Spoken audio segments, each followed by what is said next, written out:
Mirëdita të nderuar teleshikues, ndjekës të emisionit tim Sokol Teriati midis rjeshtave në rrjetet sociale.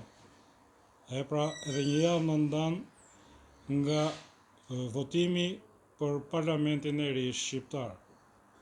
Ndërkohë që Berisha premton gjithçka që i kërkojnë mbështetësit e tij nëpër takimet që po zhvillojnë, të cilat për të thënë të vërtetën janë shumë intensive, sidomos për moshën e tij.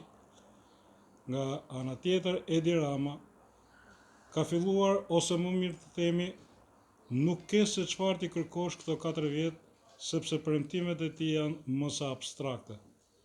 Ka gjetur një zgjidhje, del që në mëngjes, që në sabah, dhe gricat me miletin, duke sajuar pyetje dhe përgjigje ashtu siç mendon ai, ndërkohë që elektorati shqiptar ka 1001 hallë dhe probleme për të zgjidhur. Probleme të cilat Edi Rama do t'i kishte zgjidhur me kohë këto 12 vjet në pushtet. Megjithatë, si parashikohet situata politike ose çfarë do ndodh mbas 12 majit. Le të ndjekim, unë mendoj se ka ardhur koha për shpagim. Pra, sido që të shkojë situata, Edi Rama është politikisht i djegur. Le të ndjekim prononcimin që e ka bërë në fazën e parë apo në betejën e parë elektorale të presidentit Trump, kur ai ishte në mes fushatës dhe Edi Rama bëri këtë deklaratë, të cilën përveç se e përsëriti këtu ku ne do ta ndjekim, e bëri në CNN, i cili është televizioni më i ndjekur në botë. Zoti na ruajt, mendoj se do t'i bënte dëm Amerikës dhe botës demokratike. Donald Trump është kërcënim për Amerikën dhe nuk diskutohet që është kërcënim dhe për marrëdhëniet shqiptar-amerikane. Përse sulmon Edi Rama presidentin Trump? Po kjo më që na çmene, kjo më hiqe më këto. Ishte pikërisht kjo lëvizje, pra kthimi i presidentit Trump në shtëpinë e bardhë, e cila i ndryshoi komplet llogaritë e Edi Ramës dhe të sektit të rilindjes i implementuar këto 12 vjet brenda Partisë Socialiste. Edi Rama nuk e kishte menduar kur, ashtu sikurse edhe shumica e opinionistëve në botë, se presidenti Trump do kthehej në shtëpinë e bardhë. Ai u kthye pikërisht disa muaj përpara fushatës elektorale në Shqipëri. Kontrata për 6 milion euro e sapo nënshkruar, pra përpara disa ditësh, nga Partia Demokratike për lobim në shtresat më të larta politike të Amerikës, e ka tronditur thellë establishmentin e majt dhe sidomos personalisht Edi Rama. Kjo për faktin, sepse pavarësisht nga analistët pranë tij interpretohet si një lëvizje për të hequr non gratën e Berishës, e cila faktikisht moralisht ka rënë, por fshehet fakti që kjo kontratë ka një afat zgjatje pra prej 2 vjetësh, që do të thotë se nga Shtetet e Bashkuara të Amerikës dhe nga ata të cilët kanë marrë përsipër lobimin për realizimin e kësaj kontrate, Partia Demokratike shikohet si një parti partnere në pushtet.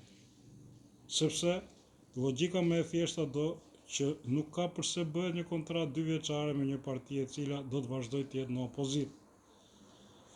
Le të ndjekim Lacivitan, i cili pavarësisht të thotë se vjen privatisht si një lobist i kompanisë së tij, i cili është një nga aktorët kryesor për risjelljen në pushtet të presidentit Donald Trump, sigurisht që e ka marrë miratimin dhe dijenin e vet presidentit Trump për ardhjen në Shqipëri. Gjithashtu, ai ka parë mundësi reale që Partia Demokratike, duke bërë disa kombinacione që vetëm ata i dinë, ata për te oqeani, do të jetë në pushtet, ose më saktë Edi Rama nuk do të lejohet më të jetë në pushtet. Faktet tregojnë se të gjithë fjalorin politik Edi Rama e ka përqendruar në shtresa të ndryshme sociale për t'i bërë ato kundër. Dhe ky është një veprim i cili as analizohet dhe as nuk po kuptohet siç duhet nga analistët pranë tij. Kështu që Edi Rama po kërkon të largohet me lezet nga pushteti pa pasur pasoja të rënda të cilat mund t'i ketë në qoftë se do të këmbguli për të qëndruar në pushtet. Mund t'i ketë sepse vërtet e ka merituar atë që atij mund t'i ndodhi personalisht. Kemi parasysh këtu shefin e FBI-s, ka një dosje të hapur në Amerikë, si dhe dhjetra, për të mos thënë qindra mega skandale që kanë ndodhur këto 12 vjet, të cilat përkthehen në miliarda euro të vjedhura nga ai në krye dhe nga bashkëpunëtorët dhe bashkëpunëtorët e tij më të ngushtë. Megjithatë, më qartë se kaq, sa ka folur La Civita, nuk mund të flitet. Le ta dëgjojmë. Kryeministri aktual nuk është asgjë më tepër se një kukull e George Soros. Rama është kukull e George Soros dhe që nga ardhja e presidentit Trump në krye të Amerikës, Rama nuk i fshet dot më 12 vitet që ka shkatruar Shqipërinë. Kështu pra të nderuar miq, sipas mendimit tim, Edi Rama është i djegur politikisht, megjithatë le t'i lëm kohën e dur për të vërtetuar këtë analizë, e cila ka një kohë shumë të limituar për të treguar nëse do të jetë e vërtet apo jo. Në fund të emisionit, si zakonisht, ne kemi sponsorin ton, sipërmarrësin e suksesshëm Gjergj Gjika, i cili ka bërë që fasoneria të rripi në një shkallë akoma më të lartë për sa i përket teknologjisë në Shqipëri. Bashkë, mirupafshim.